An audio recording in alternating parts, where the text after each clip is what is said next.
জয় শ্রীরাম। এখন আমরা এসেছি কনক ভবন।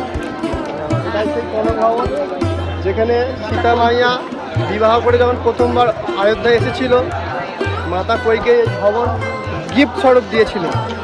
এই সেই ভবন, এটা সোনার ছিল শুনেছিলাম, বর্তমানে হয়তো কলির প্রভাবে সোনা বিলুপ্ত।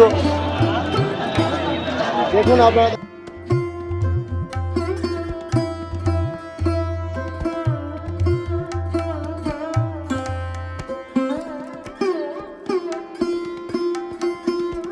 শ্রীরাম। এখন আমরা কনক ভবনে দর্শন করছি। এখানে সীতামাতা চরণ আছে, দর্শন করুন সীতারাম চরণ চিহ্ন। এই সেই দর্শক কনক মহল, এই সেই কনক ভবন। কিন্তু সোনার নেই এখন। আগেটা শুনেছি সোনা ছিল, কিন্তু বর্তমান কলির প্রভাবে সোনা হয়তো উদ্বালি পরিণত হবে, কলিযুগ, সবই সম্ভব।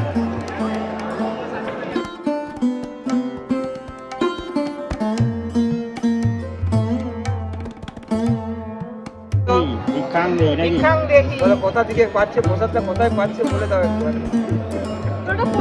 জায়গায় পাচ্ছে কনক ভবনে এখন দীক্ষা দেওয়া হচ্ছে, চাল ভাজা দীক্ষা হচ্ছে। আমরা এখন কনক ভবন এসেছি, সীতা দেবী প্রসাদ স্বরূপ চাল ভাজা দিয়েছি। আপনারা পান, আমরাও পাই।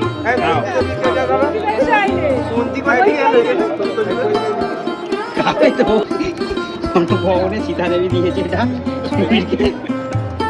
চাল ভাজা দীক্ষা দিয়েছে। ये हम हैं, ये हमारा दोस्त है, ये भी दोस्त है। ये कनक भवन है, हम लोग अभी कनक भवन में है, अयोध्या कनक भवन।